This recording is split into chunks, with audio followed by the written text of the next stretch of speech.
જેના નેણામ સતત ઊંચા ભવા ઊંચા જ રહેતા હોય, એનો પારો ચડેલો હંમેશા ગુસ્સો આવતો રહીએ, ઝઘડો કરતા રહીએ, શાસ્ત્રમાં એને ધુંધુલી કહેવામાં આવ્યા છે. અને ધુંધુલીના તો રીતસર એક એક દુર્ગુણ ભાગવતમાં લખવામાં આવ્યા છે કે ધુંધુલીમાં અવગુણ કેટલા હતા. સ્વવાક્યમ સ્થાપિતા નિત્યમ સુંદરી સુકુલોદ્ભવા, એક એક અવગુણને રીતસર ભાગવતમાં લખવામાં આવ્યા છે. ધુંધુલીના અવગુણ ક્યાં હતા? સ્વવાક્યમ સ્થાપિતા. સ્વવાક્યમ, હું જી કવિ જ સાચું, બાકી બધા ખોટા, મારો જ કક્કો હાચો, બાકી તમે બધા ખોટું બોલો, હું જી કહું એમ જ થવું. સ્વવાક્યમ સ્થાપિતા નિત્યમ સુંદરી સુકુલોદ્ભવા, દેખાવમાં સુંદર હતા, એનું એને અભિમાન હતું. અને સુકુલોદ્ભવા, મોટા કુળના હતા, મતલબ કે સાસરા કરતા માવતર વધારે જોરદાર હતું. સાસરા કરતા માવતર વધારે શ્રીમંત હતું. એ વાતનું એને અભિમાન હતું કે મોટા ઘરની દીકરી છું ભાઈ, મોટા બાપની દીકરી છું, વધારે અભિમાની બન્યા. અનેક દુર્ગુણ કહેવામાં આવ્યા છે. ઈશ્વરમાં ક્યારેય માને નહીં, ધર્મ ધ્યાનમાં ક્યારેય માને નહીં. આત્મદેવ ઘણી વાર એમ કહેતા, જો દેવી આજ મારા દાદાનું શ્રાદ્ધ છે, આપણે કઈ વિધિ કરવીશ? એટલે ધુંધુલી એ દિવસે અપવિત્ર રહીએ, સ્નાન ન કરે. કે મને કીધું શું કામ? હવે આજે હું નાઈ નહીં, સ્નાન ન કરું. અરે બ્રાહ્મણ જમાડવા તો એક બાજુ રહ્યા, એ દિવસે સ્નાન ન કરે, અપવિત્ર જ ગાડે. કેમ? તો કે મને કીધું શું કામ? જે કે એનાથી ઊંધું કરવા વાળા. પછી તો આત્મદેવી સમજી ગયા છે કે હું જે કહીશ એનું ઊંધું કરશે ને. પછી બાપાનું શ્રાદ્ધ આવે ત્યારે આત્મદેવ ધુંધુલીને કહેતા, જો આજ મારા બાપાનું શ્રાદ્ધ છે, પણ મારા નાનકડા ભાઈએ ઘણું બધું કર્યું છે, એટલે આપણે કાંઈ કરવાની જરૂર નથી. ધુંધુલી એ દિવસે અપરસમાં સ્નાન કરે, 21 બ્રાહ્મણોને ઘરે જમવા બોલાવે, 11 માળા કરે, કેટલાય પાઠ કરે. કેમ? તો કે મને એમ શું કામ કીધું કઈ નથી કરવાનું, હવે હું બધું કરીશ. જે કે એનાથી ઊંધું કરવા વાળા. નિંદા કુતલી કરવામાં બહુ આનંદ આવે. ઉટલે બેસી અને બધા ગામની નિંદા કરે, કુતલી કરે. રાતના સુધીમાં જો બે પાડોશીઓ વચ્ચે ઝઘડો ન કરાવે તો રાતના ખીચડી એને ભાવે નહીં. ધારો કોઈ વચ્ચે ઝઘડો ન કરાવ્યો, કઈ નિંદા ન કરાવી, દિવસ બરબાદ થઈ. આવા એના વિચાર હતા. અને આ એક એક દુર્ગુણ હસવા ખાતર નથી કર્યો. તમે શ્રીમદ ભાગવતના મહાત્મ્યના પેલા 4 અધ્યાય વાંચી જાઓ એટલે તમને આ એક એક વસ્તુ જોવા મળશે. આવો ધુંધલીનો સ્વભાવ હતો. અનેક અવગુણો કહેવામાં આવ્યા છે, પણ સાથે સાથે એક ગુણ હતો. અને ધુંધલીનો ગુણ કયો હતો? તો કે ઘરકામ કરવામાં બહુ નિપુણ હતા. ઘરનું કામ બહુ ઝડપથી કરતા. બીજી બેન દીકરીને કપડાં ધોવામાં અડધી કલાક થાય, ધુંધુલીને 10 મિનિટ થાય. બીજા બેન દીકરી 1.5 કલાકમાં રસોઈ બનાવે, ધુંધુલી અડધી કલાકમાં રસોઈ બનાવી. પણ શું કામ? તો કે વેલા કામ કરીએ તો પાછા વેલા નવરા થાય. વેલા નવરા થાય તો પાછું વેલું ઓટલે બેસવા મળે. અને વેલા ઓટલે બેસીએ તો નિંદાન કુથલી જાજા થાય ને, વેલા નવરા થાય, એ ઝડપથી બધું કામ કરી લે. આ એનો નિત્યક્રમ કહેવામાં આવ્યું છે. સંપત્તિ ઘરમાં એટલી ભરેલી હતી કે 7 પેઢી વાપરે ને તોય ખૂટે નહીં. પણ જો ઘરમાં કોઈ ખોટ હતી તો શેર માટીની ખોટ હતી, કે આ સંપત્તિ ભોગવી શકે એવું કોઈ સંતાન ઘરમાં ન હોય. આત્મદેવ બ્રાહ્મણે થોડા વર્ષો તો આનંદમાં ને આનંદમાં એ જીવનમાં વિતાવી દીધા છે. પછી સંતાનની ઉણપ જ્યારે દેખાવા લાગી ત્યારે બહુ દુઃખી થઈ ગયા છે. એક દિવસ એટલા બધા દુઃખી થઈ ગયા કે ઘરબાર છોડી અને જંગલમાં આત્મહત્યા કરવા જઈ લાગ્યા છે. મનમાં વિચાર કરે છે કે હવે આ શરીર છોડી દેવું છે, પ્રાણ ત્યાગી દઈશ. માર્ગ ઉપર જંગલમાં જઈ રહ્યા છે. એ જ સમયે સામેથી એક મહાત્મા ચાલ્યા આવે છે. આ મહાત્મા હતા, દૈવી હતા. એને બ્રાહ્મણનું મોઢું જોયું, એના હાવભાવ જોયા, એ તુરંત સમજી ગયા છે.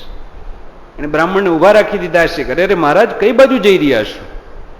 આત્મદેવે બધી વાત કરી છે કે મારે ત્યાં કોઈ સંતાન નથી, અને મારા સંતાન વગરનું જીવન એવું છે કે હવે જીવવું ગમતું નથી. હું ઘરબાર છોડી અને આત્મહત્યા કરવા જઈ રહ્યો છું.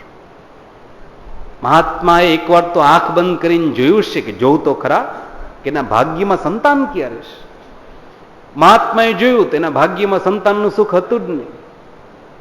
આ મહાત્માએ કેટલાય ઉપદેશના વચનો કીધા છે કે કદાચ તમારા ભાગ્યમાં નહીં હોય તો, અને જે વસ્તુ આપણા ભાગ્યમાં ન હોય એ ઈશ્વર પાસે ક્યારેય માગવા ન બેસાયો. જો તમારા ભાગ્યમાં હોત તો એ વસ્તુ ઈશ્વરે જરૂર આપી હોત. અને જો કોઈ વસ્તુ આપણી પાસે નથી તો એનો મતલબ કે આપણે હજી લાયક નથી, આપણે એ વસ્તુ મેળવવાને લાયક નથી. આપ વિચારજો, આપણે એમ બોલીએ ને કે હાથમાં 5 આંગળા, પણ બધા આંગળા સરખા ન હોય. કોઈ લાંબુ છે, કોઈ નાનકડું છે, એક અંગૂઠો છે. એમ ઘરમાં સંતાનો તો ઘણા બધા હોય, દીકરા તો ઘણા હોય. કોઈ ઘરમાં 2 દીકરા હોય, કોઈ ઘરમાં 3-4 દીકરા હોય, પણ બધા દીકરા એક સમાન નથી હોતા ને. ઘણા ડાયા હોય, ઘણા તોફાની હોય, ઘણા ગુસ્સાખોર હોય, વાત વાતમાં એને આવેશ આવી જાય, અને ઘણા એવા આમ ઠંડા હોય, કાંઈ પણ કયો તો આમ ધીમેકથી જવાબ આપે. ઘણા લાયક હોય, ઘણા ઓટીવાર હોય. પિતા એ બધા સંતાનને ઓળખતા હોય. ધીમે ધીમે પિતા ઘરડા થાય. વ્યાપાર ધંધો કરવા માટે માની લ્યો કે દીકરાને મોકલતા હોય તો દીકરાને કહેશે કે દીકરા હવે મારેથી ત્યાં નહીં જવાય, એક કામ કર, તું આપણી દુકાન માટે માલ ખરીદી આવ જા. જો આટલા પૈસા આ માલના, અને આટલા પૈસા વધારે રાખ. દીકરો કહેશે કે વધારે શું કામ આપો છો? તો પિતા કહેશે કે તને મારા કરતા વધારે ખબર પડે છે ને, પૈસા વધારે રાખ, તારી પાસે હશે ને તો કામ આવશે. એકાદ સારી વસ્તુ લાગે તો દુકાન માટે લેતો આવજે, નહીતર પાછા આપી દેજે. તો એવા લાયક દીકરાના હાથમાં પિતા 2 સંપત્તિ વધારે મૂકે, 2 રૂપિયા વધારે આપે. પણ દીકરો લાયક હોય તો ને. માની લ્યો કે દીકરો નાલાયક છે, ઓટીવાર છે, અને પરાણે એને ધંધાની ખરીદી કરવા માટે મોકલવો પડે છે, તો પિતા આમ ગણી ગણીને એને હાથમાં રૂપિયા આપે ને, કે જો આટલા ટિકિટ ભાડાના, આટલા ખરીદીના, આટલા તારા નાસ્તા પાણીના, આટલા રિટર્ન ટિકિટના, આનાથી વધારે તને ન દેવાય. કેમ? તો કે ખબર છે કે આનાથી વધારે પૈસા આપી દઈશ ને તો તું ફના કરી નાખીશ, તું બધા ઉડાડી નાખીશ. તો એવા ઓટીવાર દીકરાના હાથમાં પિતા ગણી ગણીને સંપત્તિ આપે. તો વિચારજો, આપણે બધા એ પરમ પિતાના સંતાન છે, અને આપણે બધાની માથે પરમ પિતા બેઠો છે, આપણે બધા એના સંતાન છે.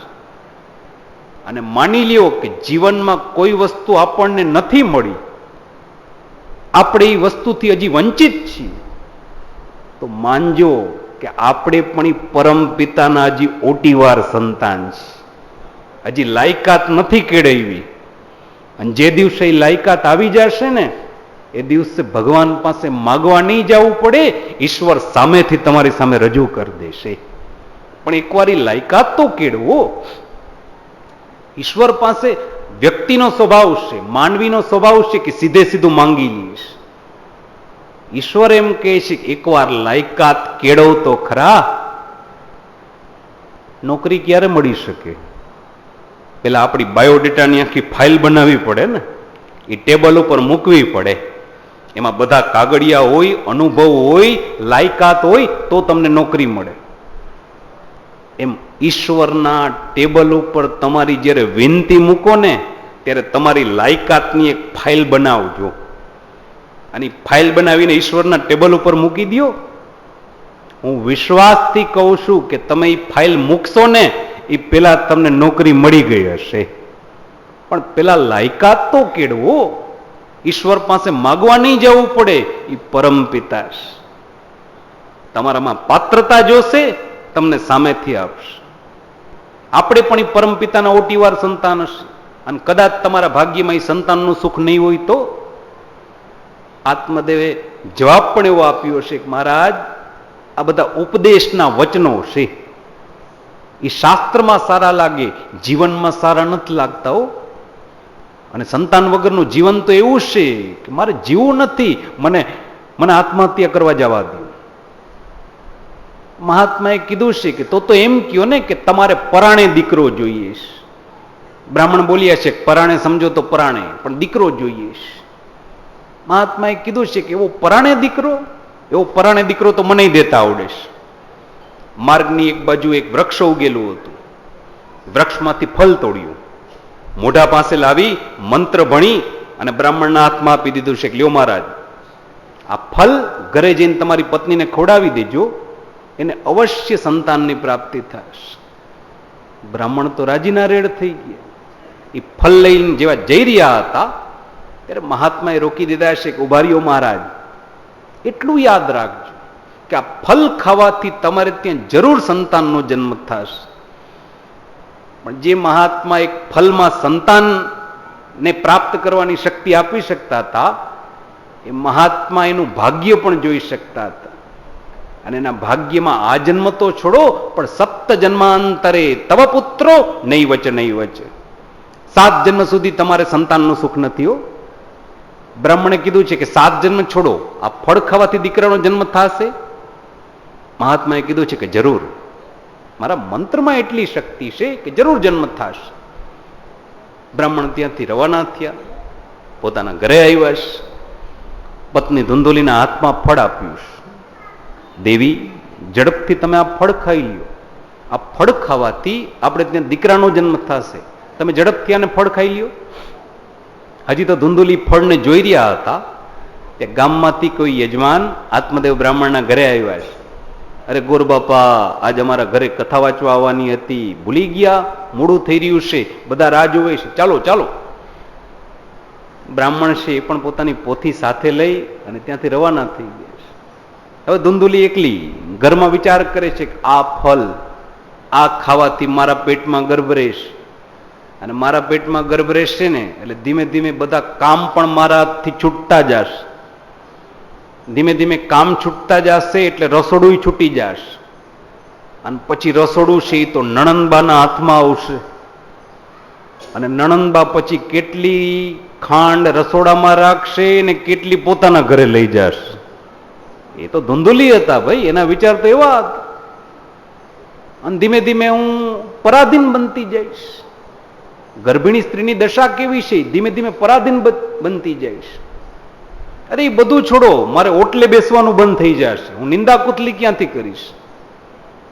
અને માની લ્યો કે એમાં ઘરમાં આગ લાગી ગઈ તો બાકીના વ્યક્તિઓ છે એ તો દિવાલ કૂદીને ઠેકીને ચાલ્યા જશે. ગર્ભિણી સ્ત્રી શું કરી શકે, એ તો ત્યાં ને ત્યાં પડી રહેશે.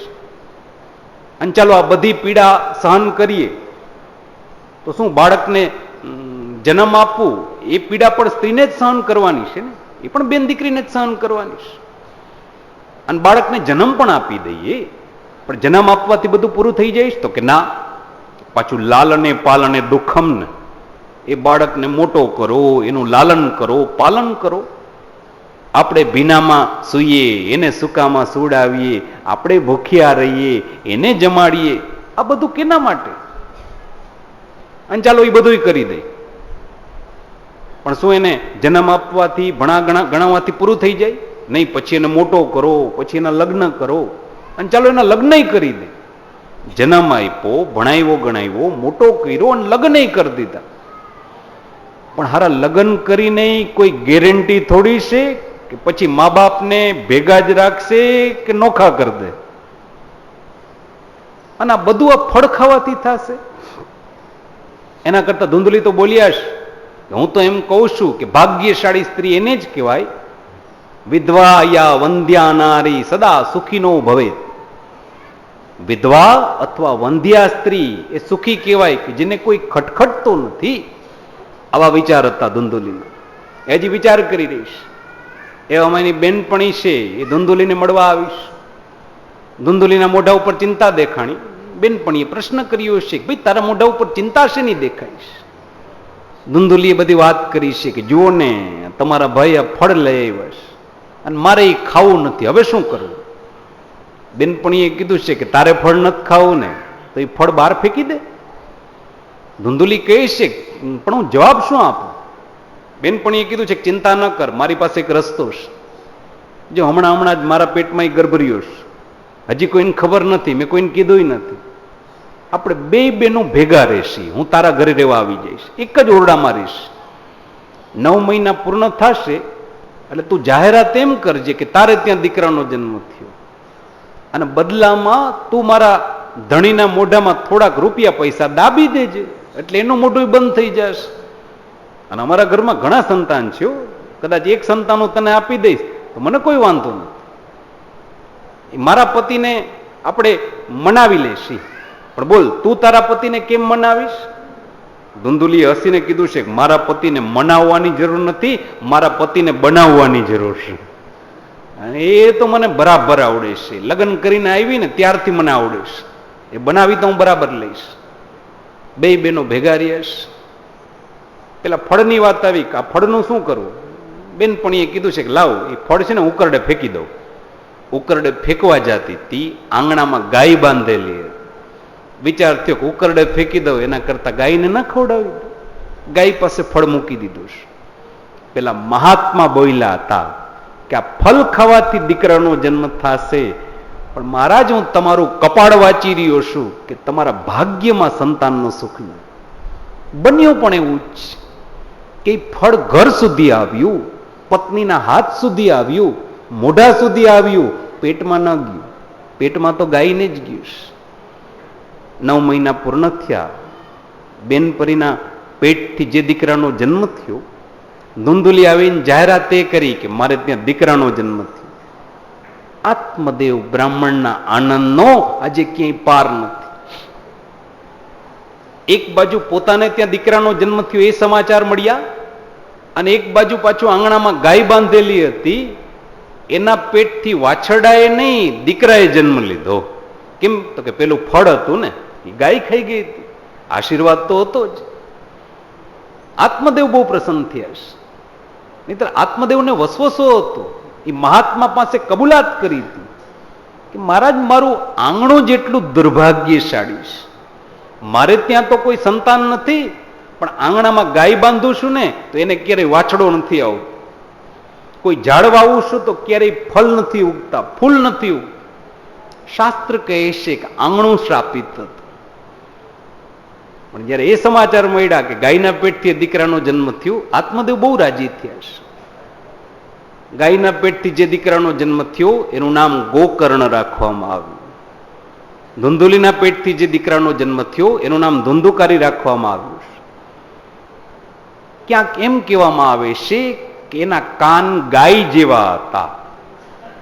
ગૌ જેવા કર્ણ એટલે ગોકર્ણ, ગાય જેવા કાન એટલે ગોકર્ણ. પણ સમજો, ભાગવત એમ નથી કહેતું. ભાગવત એમ કહે છે કે એના કાન ગાય જેવા હતા, પણ ગોકર્ણ શબ્દની વ્યાખ્યા જુદી થાય. ગૌ એટલે ઇન્દ્રિય, અને કર્ણ એટલે જે પોતાની ઇન્દ્રિયોને નિયંત્રણમાં રાખી શકે, એના ઉપર વિજય મેળવી શકે, સંયમિત કરી શકે, એને ગોકર્ણ કહેવાય. એ ગોકર્ણ થયા છે. ધુંધુલીના પેટથી દીકરા જનઈમાં એ ધુંધુકારી કહેવાના છે. 5 વર્ષના દીકરા થયા, બ્રાહ્મણના દીકરા હતા. આત્મદેવે બંને બાળકોના યજ્ઞોપવિત સંસ્કાર કર્યા છે. અને જ્યારે યજ્ઞોપવિત સંસ્કાર પૂર્ણ થયા, આત્મદેવે 2 બાળકોનો હાથ પકડ્યો, યજ્ઞશાળામાં લઈ ગયા છે. આત્મદેવ બંને બાળકોને વિદ્યાભ્યાસ કરાવવા લાગ્યા છે. હજી તો વિદ્યાભ્યાસનો પ્રારંભ કરવામાં આવ્યો ત્યાં ધુંધુલી દોડતા દોડતા આવ્યા છે. ધુંધુકારીનું બાવડું પકડીને ઉભો કરી લીધો છે. એકવાર તો બોલ્યા છે કે શું મહારાજ, દીકરો હજી 5 વર્ષનો થયો અને તમે એને આ સંકલ્પ, આ બધી વિધિ, આ બધું શું શીખવાડવા બેઠા? એ શાસ્ત્રને બધું સમજવા માટે એની પાસે આખી ઉંમર છે, હજી નાનકડો છે, હમણાં મારી પાસે એને રહેવા દો. બાવડું પકડી અને ચાલતા થઈ ગયા છે. જે ઓટલા ઉપર બેસીને પોતે નિંદા અને કુથલી કરતા ત્યાં બાજુમાં બેસાડી દીધું છે. આ બાજુ ગોકર્ણની કોઈ માં તો હતી નહીં, એ તો ગાયના પેટથી જનઈ માતા ને, એનું ઉપરાણું લેવા માટે કોઈ આવ્યા જ નહીં. એ પોતાના પિતાના સામે જોઈ રહ્યા છે. આત્મદેવે ગોકર્ણને પૂછ્યું છે, બોલ તારે શું કરવું છે? મારી પાસે બેસીને ભણવું છે કે ત્યાં ઓટલે બેસવા જવું છે? આ બાળકે નિખાલસતાથી કીધું છે કે નહીં પિતા, મારે તમારી પાસે બેસીને ભણવું છે. એક દીકરો યજ્ઞશાળામાં પિતા પાસે ભણી ગણીને મોટો થયો, અને એક દીકરો પોતાની મા પાસે ઓટલી નિંદા અને કુથલી કરીને મોટો થયો. પરિણામ શું આવ્યું? ગોકર્ણો મહાપંડિતો ધુંધુકારી ઇતિ મહાખલ. ગોકર્ણ મહાપંડિત, જ્ઞાની, વિદ્વાન કહેવાના છે, ત્યારે ધુંધુકારી અધમ કહેવાના, ખલ કહેવાના છે. એનો સ્વભાવ છે દુષ્ટ પ્રકૃતિનું કહેવામાં આવ્યું છે. આંધળા માણસનો હાથ પકડશે, ચાલો રસ્તો દેખાડો, ખાડા સુધી લઈ જાય અને હાથ છોડી દે કે રસ્તો સીધો છે, ચાલ્યા જાઓ. પેલા ખાડામાં પડે, ધુંધુકારીને આનંદ આવતો, હસવું આવતું. નાના નાના બાળકોને કહેશે કે ચાલો તમને હું નદીમાં ફરવા લઈ જાઉં, બધાને હોડીમાં બેસાડે, અડધે સુધી હોડીને લઈ જાય અને હોડી આખી ઊંધી વાળ દેતો, પોતે નદીની બહાર નીકળી જાય, એ બધા બાળકો છે ડૂબી જતા અને પોતે આનંદ પામતો, વિકૃત ખડખડાટ હસવા લાગતો. એક દિવસ ગામના બધા એટલા દુઃખી થઈ ગયા કે આત્મદેવ પાસે આવીને પ્રશ્ન કરે છે કે મહારાજ, તમે અમારા ગામના આવા ઉત્તમ બ્રાહ્મણ અને તમારે ત્યાં આવો અધમ દીકરો ક્યાંથી જન્મ્યો? બધાને રંજાડે, બધાને હેરાન કરે, રોજ એકની એક ફરિયાદ ઘરે આવવા લાગીશ. પછી તો આત્મદેવે દુઃખી થઈ ગયા હશે કે આના કરતા તો સંતાન ન હતા એ વધારે સારું છે, આના કરતા હું સંતાન વગરનો હતો એ સારું છે. સંતાન તરફથી મા બાપને 3 જાતના દુઃખ પ્રાપ્ત થાય. મા બાપ તો સંતાનને બધા સુખ આપે, પણ સંતાન તરફથી મા બાપને 3 જાતના દુઃખ પ્રાપ્ત થાય. એક, ઘરમાં સંતાન ન હોવા તો એ દુઃખ કહેવામાં આવ્યું છે. અને શબ્દ સમજજો, ઘરમાં સંતાન ન હોવા એ દુઃખ છે, દીકરો ન હોય એ દુઃખ નથી હો. જો ઘરમાં દીકરી પણ છે તો એ તમે સુખી છો એમ માનો છો. શાસ્ત્ર એમ નથી કહેતું કે ઘરમાં દીકરો હોવો જ જોઈએ, નહીં, દીકરા દીકરી કોઈ પણ હોય, ઘરમાં સંતાન છે ઉત્તમ છે. જો ન હોય તો દુઃખ કહેવામાં આવ્યું, એ પેલું દુઃખ. બીજું દુઃખ કયું કહેવાય? એનાથી મોટું દુઃખ કયું કહેવાય? તો કે સંતાન ઘરમાં આવે, જન્મ લે, પણ વેલા ચાલ્યા જાય. જો વેલા પ્રભુના ધામમાં પહોંચી જાય તો એ દુઃખ વધારે હોય છે કે જાજી લેણા દેણી નથી, પાછા ચાલ્યા. અને આ બેયથી વધારે દુઃખ ક્યારે થાય? આનાથી પણ વધારે દુઃખ મા બાપના હૃદયમાં ક્યારે થાય? તો કે જ્યારે એ જ સંતાન ઓટીવાર પાકે, નાલાયક પાકે, મા બાપની સામે થાય, ત્યારે મા બાપના હૃદયમાં સૌથી વધારે દુઃખ થાય છે. ત્યારે એ મા બાપ એમ કહેશે કે આના કરતા તો સંતાન વગરના હતા એ સારા છે. એ સૌથી મોટું દુઃખ છે. જો સંતાન હોય પણ કયામાં ન હોય તો એ મોટામાં મોટું દુઃખ કહેવામાં આવ્યું છે. આજ આત્મદેવ એટલા દુઃખી થઈ ગયા છે કે આના કરતા સંતાન વગરના હતા એ સારું છે. એક દિવસ એટલા દુઃખી થઈ ગયા કે આશ્રમમાં બીજું કોઈ ન હતું, ગોકર્ણ અને આત્મદેવ બે જ હતા. પિતાને દુઃખી થયેલા જોયા, ગોકર્ણને પણ વિચાર થયો છે. બાજુમાં બેસી અને પિતાને પ્રશ્ન કર્યો છે કે પિતા, તમે આજ આટલા બધા વિચલિત શું કામ છો? દુઃખી શું કામ દેખાઈ રહ્યા છે? આત્મદેવે બધી વાત કરી છે કે દીકરા, ધુંધુકારી એવા કામ કરે છે કે હવે સહન નથી થતું, શું કરવું? ગોકર્ણે જવાબ પણ આપ્યો છે કે પિતા, જો આ સંસાર ભોગવવો ગમતો નથી તો પછી ભોગવી શું કામ રહ્યા છે? હવે આપની અવસ્થા છે સંસાર ભોગવવાની નથી, હવે વાનપ્રસ્થાશ્રમની છે. હવે આપ વનમાં પધારો, હવે તમારું મન છે એ પરમાત્માના ચરણારવિંદમાં સ્થિર કરો, હવે તપશ્ચર્યા કરો. ગોકર્ણની વાત સાંભળીને આત્મદેવ બોલ્યા છે કે દીકરા, તારી વાત તો સાચી છે, પણ આ સંસાર છોડવો છે ને એ બહુ કઠિન છે. સંસાર બોલવો સહેલો છે, બધું છોડ દેવું, પણ સંસાર છોડવું બહુ કઠિન છે. ગોકર્ણને પણ નવાઈ લાગી છે કે અરે પિતા, આપના જેવા જ્ઞાની વ્યક્તિ એમ બોલી રહ્યા છે. માણસ આસક્ત બને છે, પણ કેમાં બને છે? વિચારજો. યુવાનીમાં પુરુષની આસક્તિ એની સ્ત્રીમાં હોય છે, એની પત્નીમાં એની આસક્તિ હોય. પણ પત્નીમાં આસક્તિ ક્યાં સુધી રહે? તો કે ઘરમાં બાળકનો જન્મ ન થાય ત્યાં સુધી. જેવો ઘરમાં બાળકનો જન્મ થઈ જાય એટલે પુરુષ તરત કહેશે ને કે આપણી જિંદગી આપણે જીવી લીધી હો, હવે બાળકોનો ઉત્કર્ષ વિચારો, હવે એને ભણાવો, ગણાવો, લાયક બનાવો, એનું ભવિષ્ય સુધારો. હવે તમારી આસક્તિ છે એ સંતાનમાં આવી ગઈ છે. અને ભાઈ ધીમે ધીમે અવસ્થા થતી જાય, 70, 80, 90 વર્ષના થાય પછી આપણી આસક્તિ સ્ત્રીમાંય નથી હોતી, સંતાનમાંય નથી હોતી, પોતરામાંય નથી હોતી. પછી આપણી આસક્તિ માત્ર આપણા શરીરમાં રહી જાય. પછી આપણા શરીરમાં આવીને આપણી આસક્તિ ઊભી રહી જાય છે. ઘરડા માણસોને એ સત્ય સમજાઈ ગયું હોય છે કે જે કાંઈ છે બધું આપણે જ છીએ, બાકી દુનિયા તો જોઈ લીધી. તમે જુઓ, ઘરડા માણસો જેટલું પોતાનું શરીર સાચવે ને એટલા બીજા કોઈ ન સાચવી શક્યો. પેલા વચમાં બપોરે ગમે એટલો પવન નીકળો તો એની યારે વાવાઝોડું આવે કે વરસાદ આવે ને તો જુવાનિયા કહેશે કે અરે તમે કયો ત્યાં લઈને મોટરસાઇકલ લઈ જાય. ઘરડા તરત બારી બારણા બંધ કરી લે, કે કાનમાં રૂ નાખી દે, પેલી સાલ ઓઢી લે. કેમ તો કે માંદું નથી પડવું. કેમ તો કે ખબર છે કે માંદા પડશે તો અમારે જ અમારું કરવાનું છે. એને એ વસ્તુની ખબર છે કે બીજા કોઈ નહીં આવે. ભાઈ બધાને જોઈ લીધા. ઘરડાઓની દશા કેવી હોય છે વિચારજો.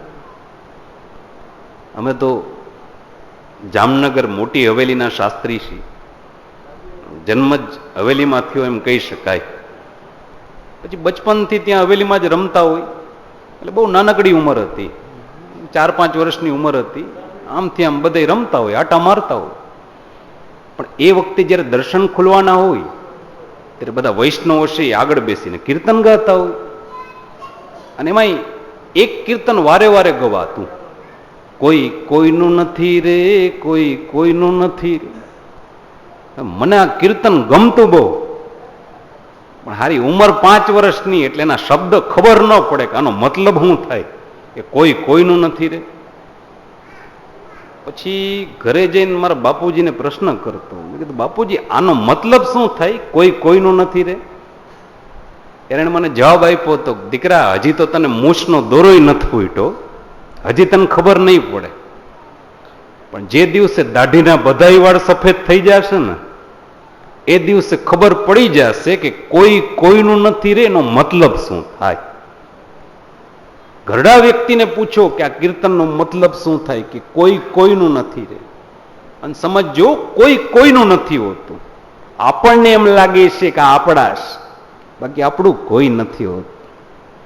આપણા કોણ હોય છે તો કે આપણા લાકડા હોય છે.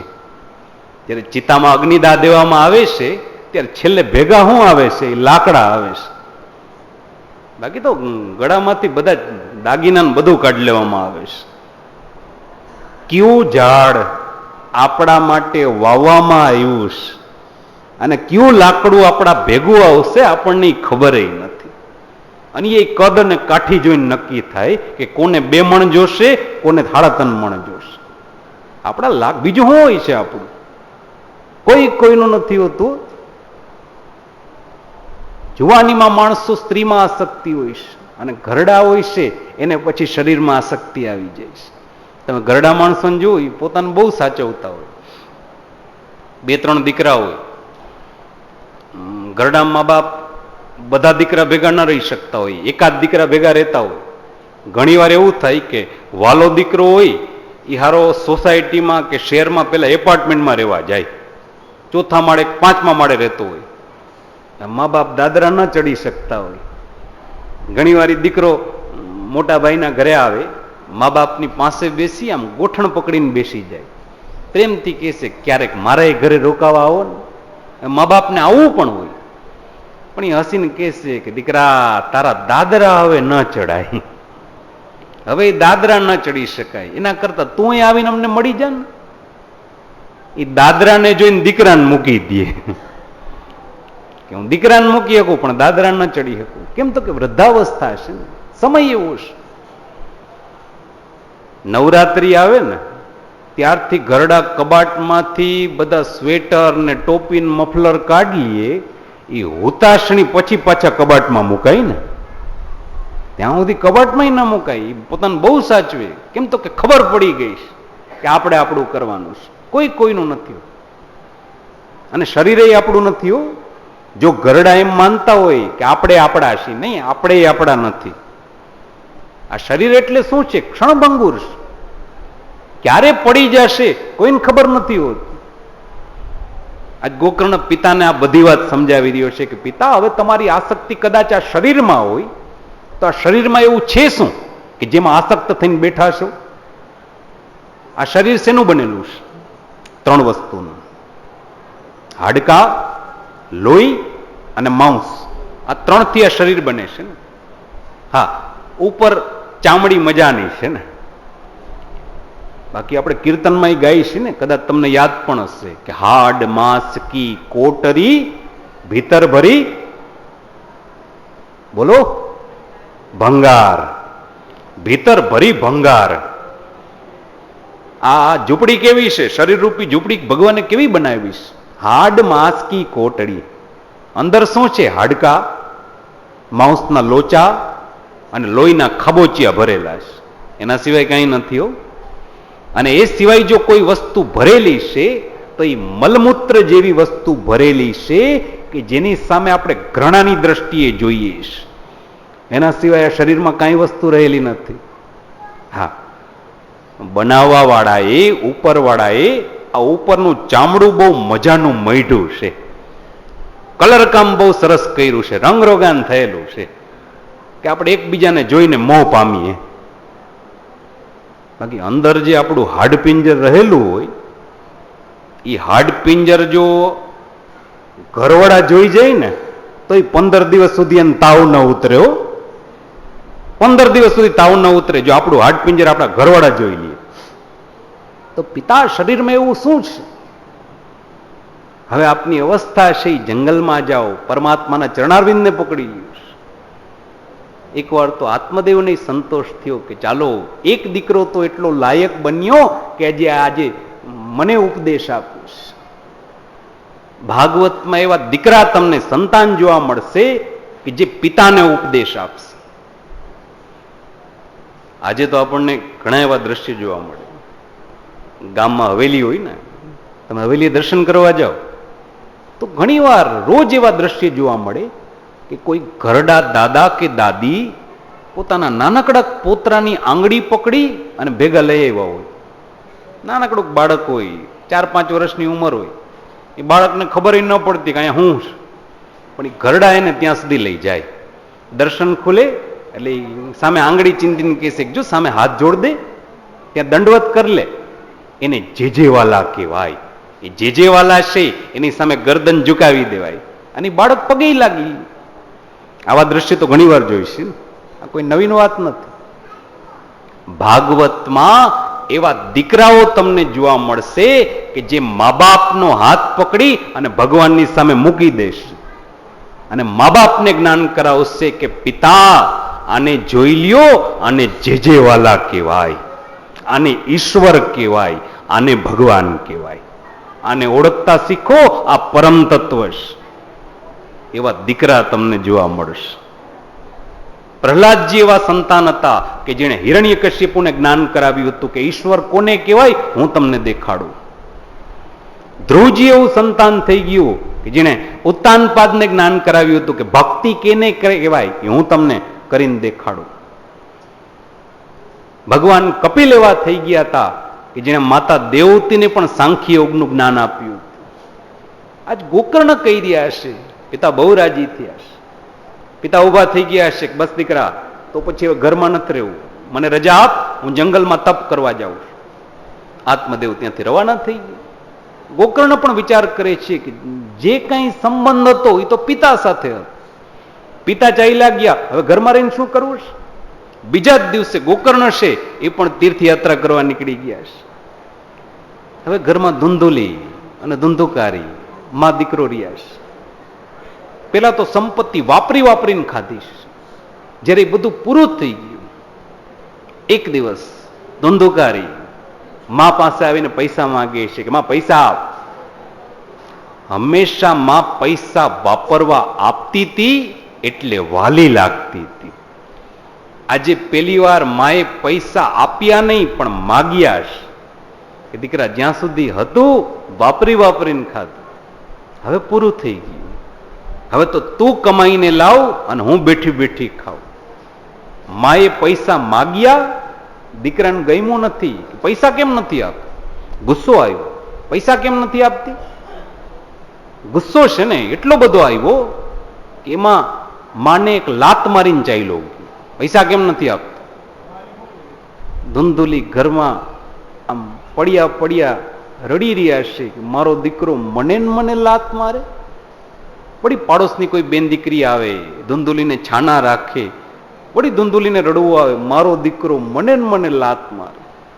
એ બે ચાર વાર મારો દીકરો બોલ્યા અને ધૂંધુલીને સ્મરણ થયું છે કે અરે એ મારો દીકરો નતો ને, મારો દીકરો ક્યાં હતો? એ તો પેલી બેનપણી પાસેથી વેચાતો લીધેલો દીકરો હતો ને. એ વાતનું દુઃખ એટલું થયું કે દુઃખમાં ને દુઃખમાં અંધારા કૂવામાં પડીને આત્મહત્યા કરી લીધી. હવે ધંધુકારી એક જ બચ્યા છે. નાચવાવાળી સ્ત્રીઓને ત્યાં પડ્યા રહીએ, ચોરી કરે, પકડાઈ જાય, પાછા છૂટી જાય, પાછી ચોરી કરે. એ સ્ત્રીઓ ભેગી થઈ અને ધંધુકારીને સમજાવે છે કે જો મહારાજ, આવી નાની નાની ચોરી કરશો ને તો ક્યારેય રૂપિયા પૈસા નહીં કમાઈ શકો. રાજાના ખજાનાની ચોરી કરી લ્યો, જીવનભરનું સુખ થઈ જશે. અને એક દિવસ ખરેખર ધંધુકારીએ રાજાના ખજાનાની ચોરી કરી, સંપત્તિના પોટલા લઈ અને ભાગી રહ્યો છે. અડધી રાત ચોકીદારો એની પછવાડે દોડી રહ્યા છે. પેલો ધંધુકારી સંતાતો નાચવાવાળીઓના ઓરડા સુધી આવ્યો. અંદર આવી અને એને નાચવાવાળી સ્ત્રીઓને કીધું છે કે જુઓ, મેં રાજાના ખજાનાની ચોરી કરી લીધી, પોટલા મારી ભેગા છે, પણ દોડી દોડીને એટલો થાકી ગયો છું કે આજની રાત મને અહીંયા ક્યાંક ખૂણામાં સુવા દ્યો. સવાર પડશે ને એટલે આપણે સંપત્તિના ભાગ પાડી. એ તો એક ખૂણામાં જઈને પથારી કરીને સુઈ ગયો છે. નાચવાવાળી સ્ત્રીઓને નિંદર નથી આવતી, અરે એને રાજાના ખજાનાની ચોરી કરીશ. સિપાહીઓને ખબર પડશે ને તો આને તો મારી નાખશે, આપણને ફાંસીએ લટકાડી દેશે. કરવું શું? એક નાચવાડીએ કીધું છે કે મને રસ્તો મળી ગયો, મારી સાથે ચાલો. ધંધુકારી જે જગ્યાએ સૂતો હતો, આ નાચવાવાળી સ્ત્રીઓ ત્યાં ગઈ. એક નાચવાવાળી સ્ત્રીએ પોતાના સાડીનો પાલવ લઈ અને ધંધુકારીના ગળામાં વીંટાળી દીધો. એનો છેડો લઈ અને બીજી નાચવાવાળી સામે ફેંક્યો છે કે એક બાજુથી તમે ખેંચો, એક બાજુથી હું ખેંચું, હમણાં રસ્તો થઈ જશે. એ સામે સાડીના છેડા આમ ખેંચાવા લાગ્યા. પેલાને ગળો ટૂંપો એવો આપવામાં આવ્યો કે મોઢામાંથી જીભ બહાર નીકળવા લાગી, આંખના ડોળા બહાર નીકળી ગયા છે, પણ પેલો મરતો નથી. એક નાચવાવાળી સ્ત્રી તો એટલી બધી આવેશમાં આવી ગઈ કે દોડતી દોડતી રસોડામાં જઈ અને ચૂલામાં જે અંગારા હતા એ અંગારા લઈ અને પેલાના મોઢામાં મૂકી દીધા છે. પેલો મર્યો નહીં, એને પરાણે મારવામાં આવ્યો છે.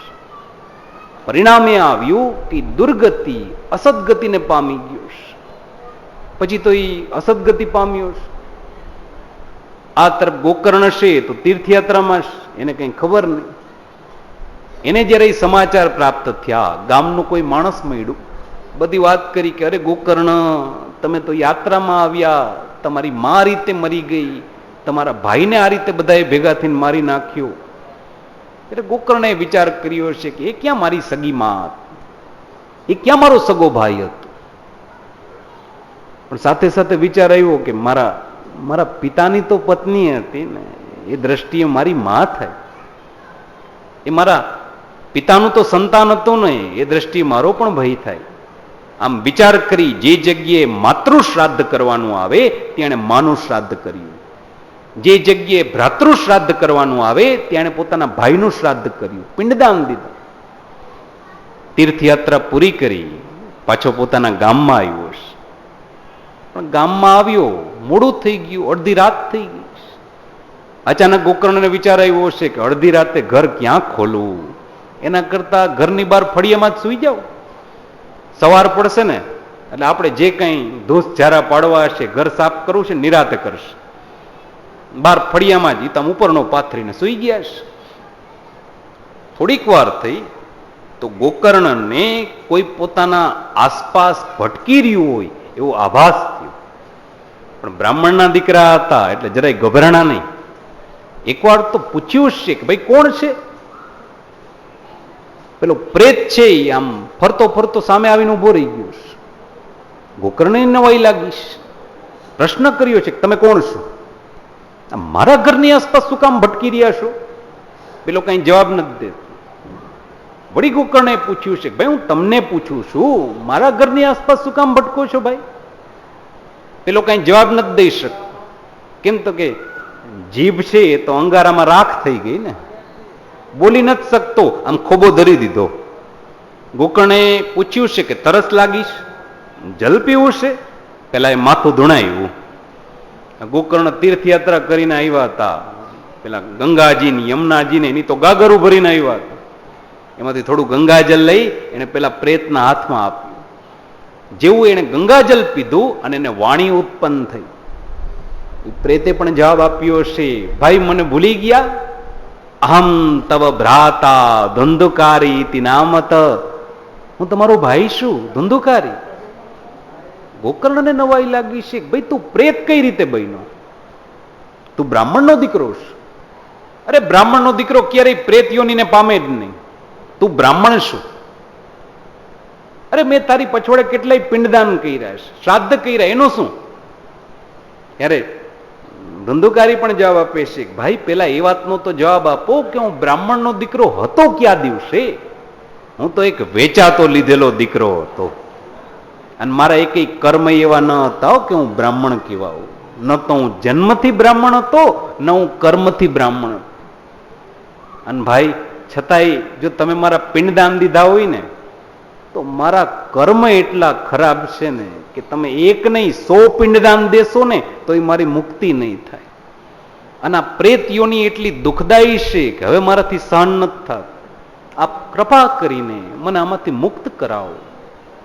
ગોકર્ણે કીધું છે કે સવાર સુધી રાહ જો, સવારના હું કોઈ રસ્તો શોધું છું.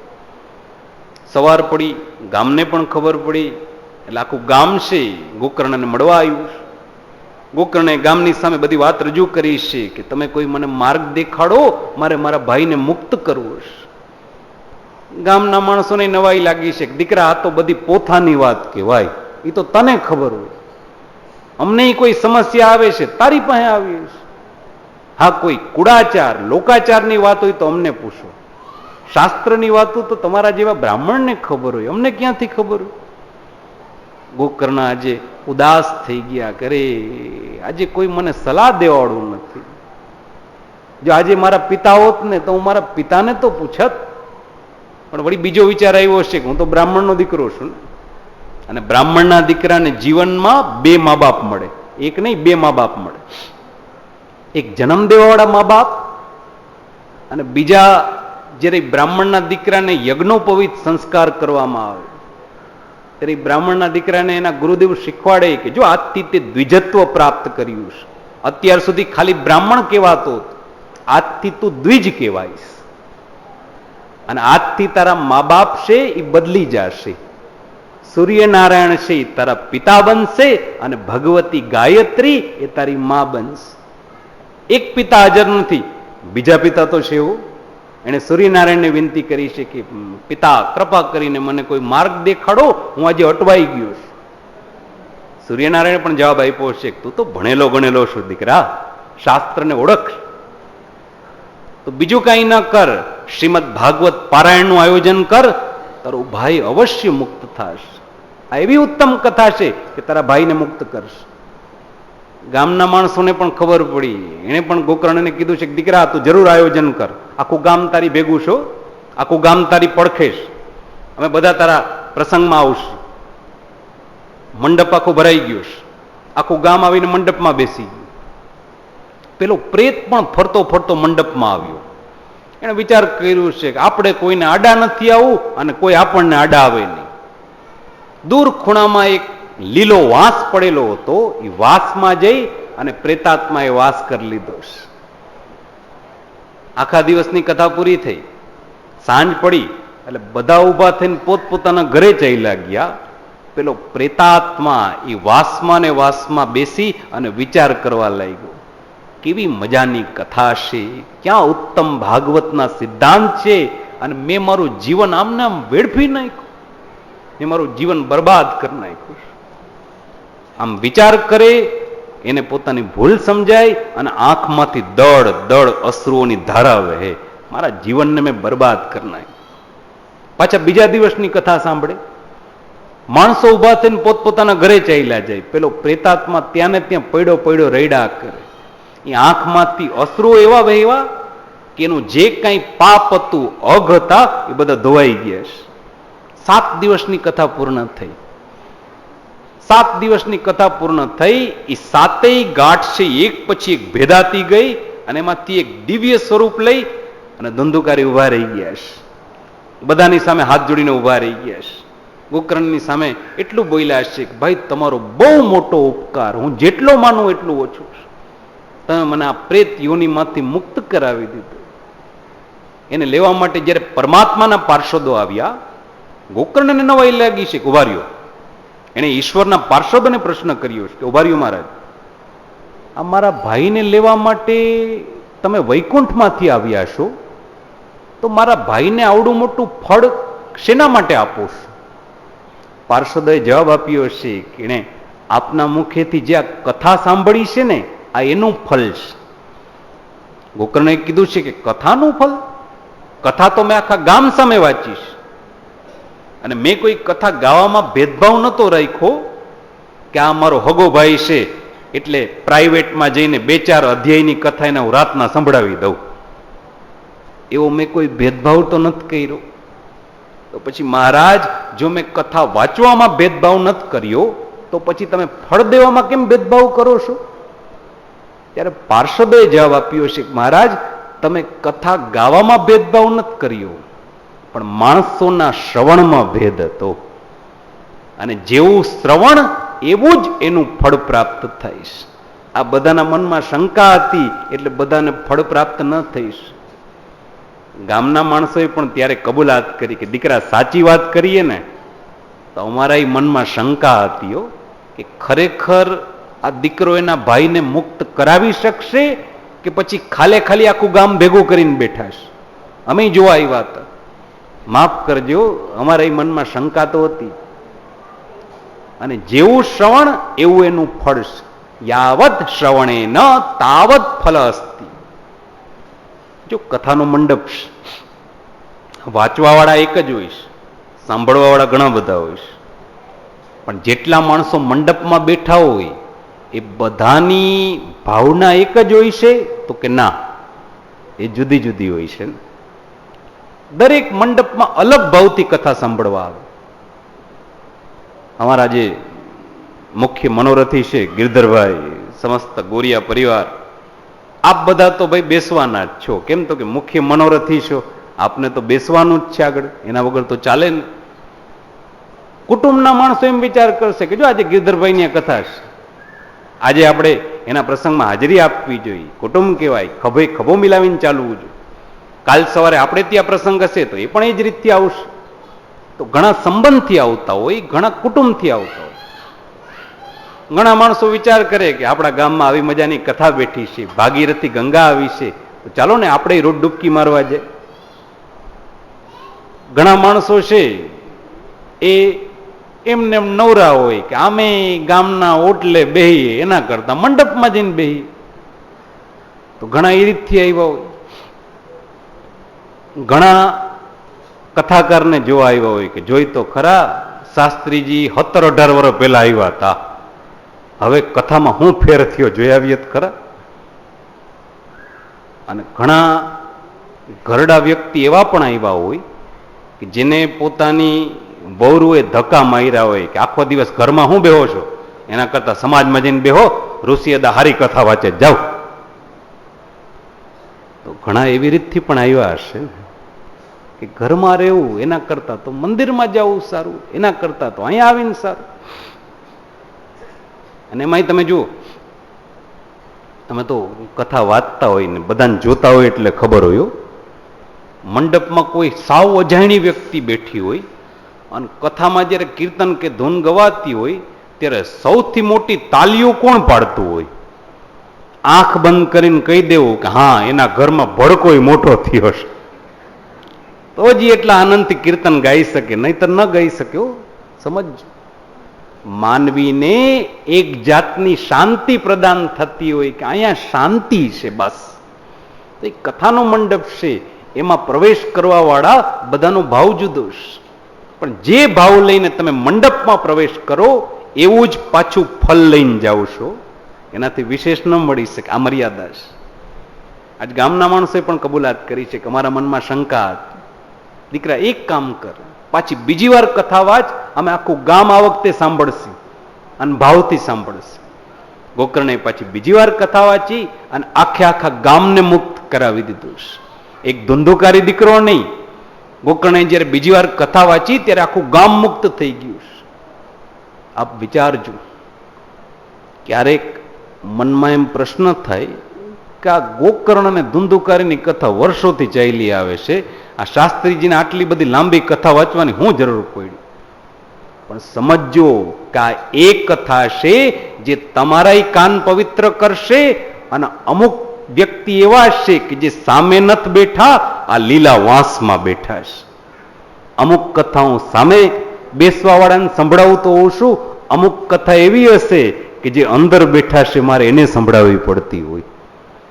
અમુક શ્લોકો બોલતો કે સંસ્કૃત તમને ખબર નહીં પડે, પણ આમાં જે બેઠા છે ને બધી ખબર પડશે. અમુક વસ્તુ એના માટે પણ હશે કે આ એ કથા છે કે જે સાંભળવાથી પિતૃઓ મોક્ષ પામે છે. એક પરીક્ષિતને મોક્ષ પ્રાપ્ત કરાવવો હતો ને, તો એના માટે સુખદેવજી જેવા મહાત્માને 7 દિવસ પલાઠી વાળીને બેસી જવું પડ્યું છે.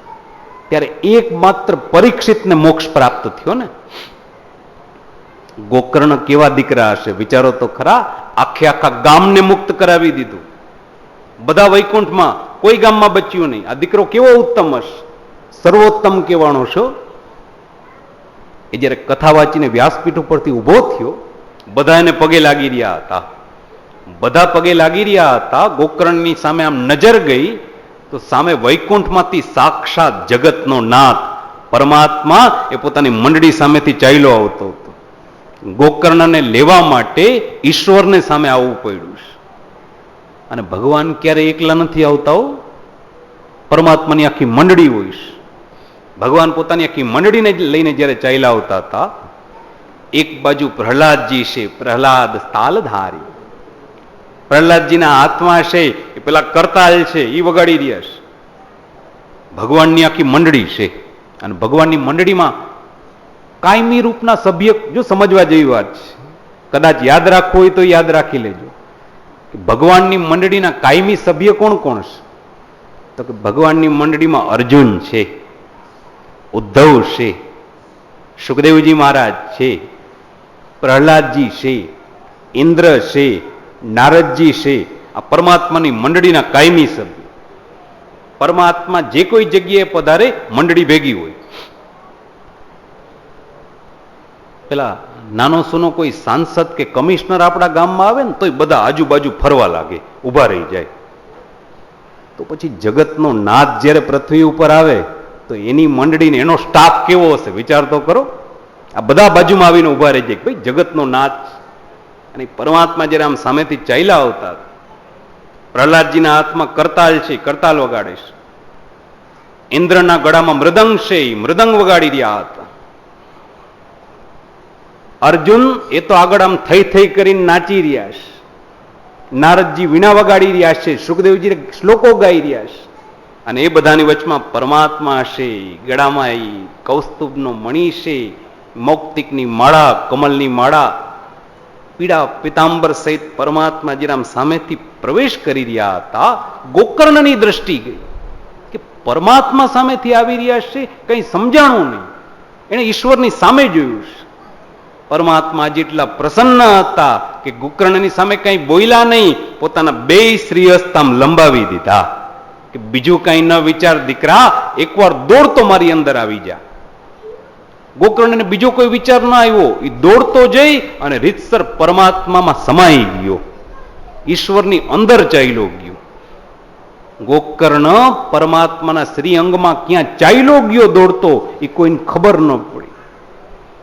જગત આખું એમ કહી રહ્યું છે કે તારા ચરણારવિંદમાં સ્થાન જોઈશ, એક નાનકડું સ્થાન આપી દે, એના માટે બધું કરવા તૈયાર છે. આ દીકરાની લાયકાત કેવી હશે કે ઈશ્વરને પૃથ્વી ઉપર આવવું પડ્યું અને સામેથી હાથ લંબાવવો પડ્યો કે ચરણારવિંદની વાત મૂક, મારી અંદર આવી જા, હું તને મારી અંદર સમાવેશ કરી લઉં. અને આ દીકરો પરમાત્મામાં સમાઈ ગયો છે. એ ગોકર્ણ થઈ ગયા. આ ધુંધુકારી મોક્ષની કથા છે. આ બધી કથા સનત કુમારો ગાઈ રહ્યા છે ને.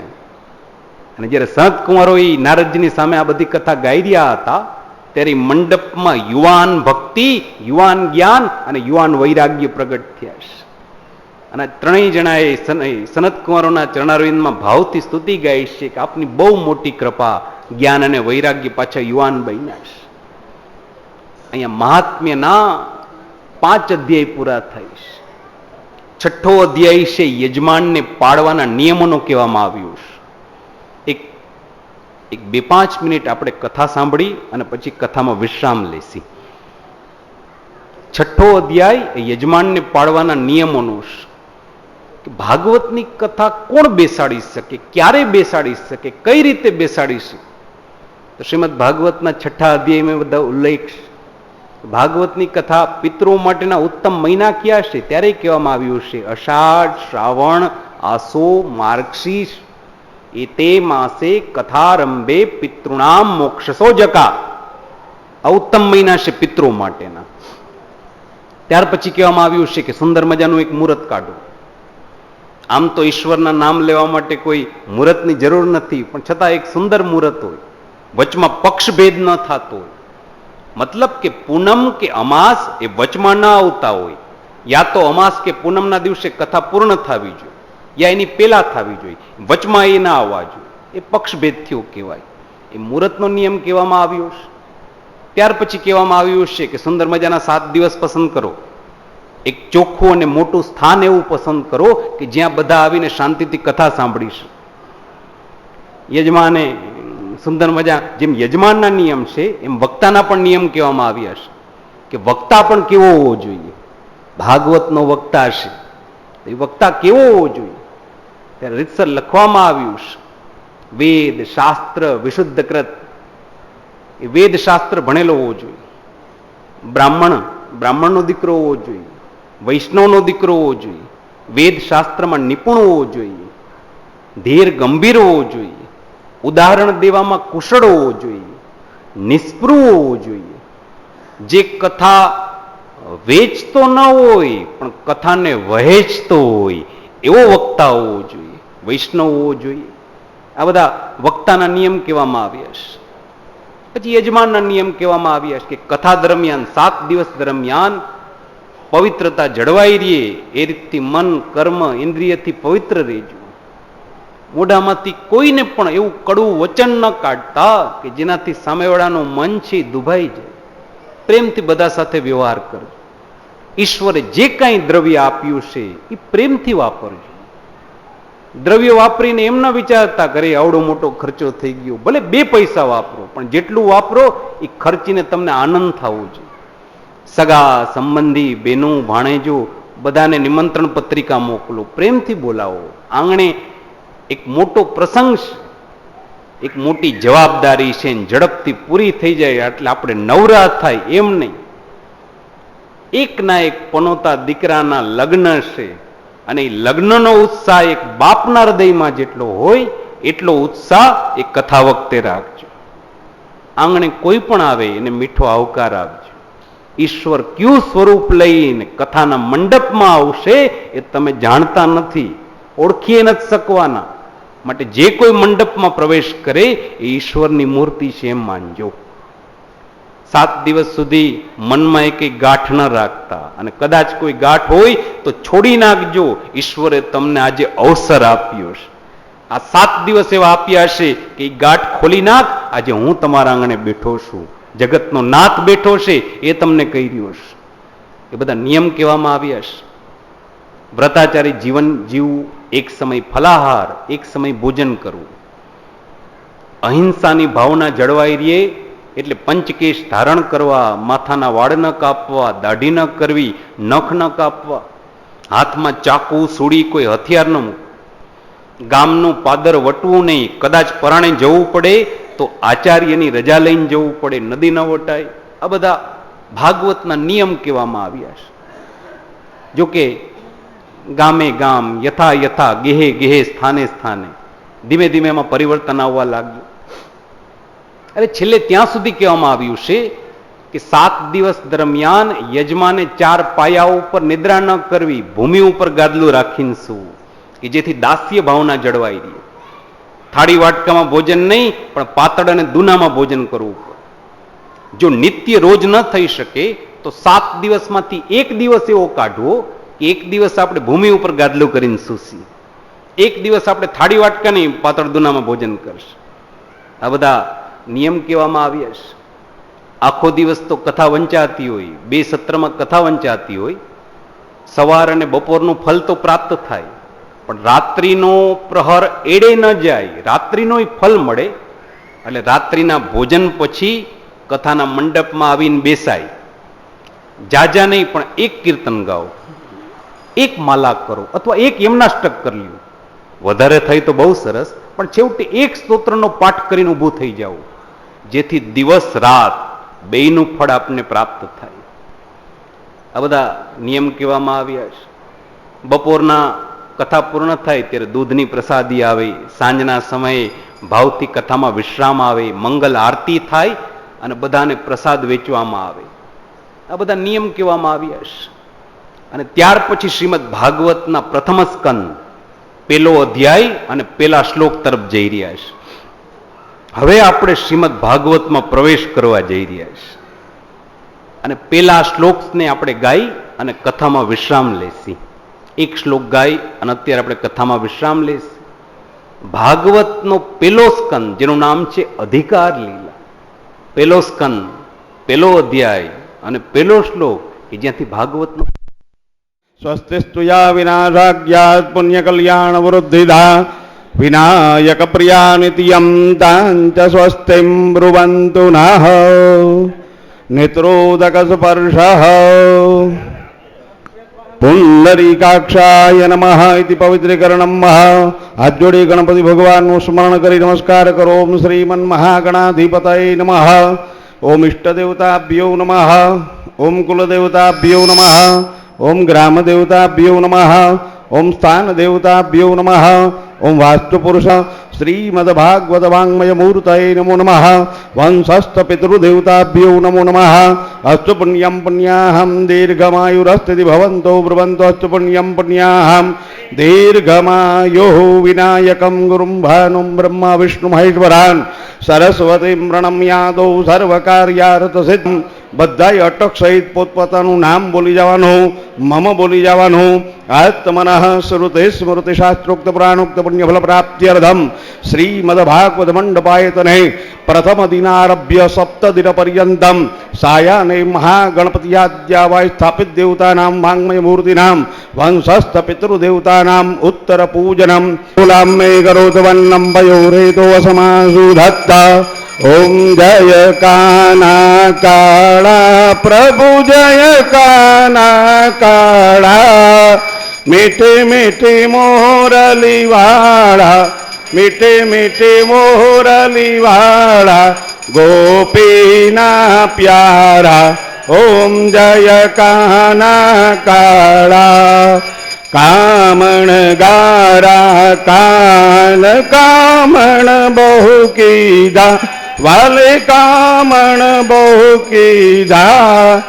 માખણ ચોરી મોહન માખણ ચોરી મોહન ચિત્ત ચોરી લીધા.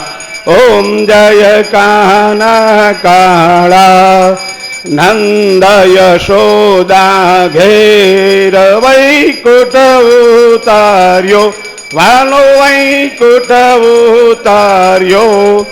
કાલિય મરદન કીધા કાલિય મરદન કીધા ગાયો ને ચારી. ઓમ જય કાના કાળા ગુણ તણો તુજ પાર કે મેં નહીં આવે પ્રભુ કે મેં નહીં આવે.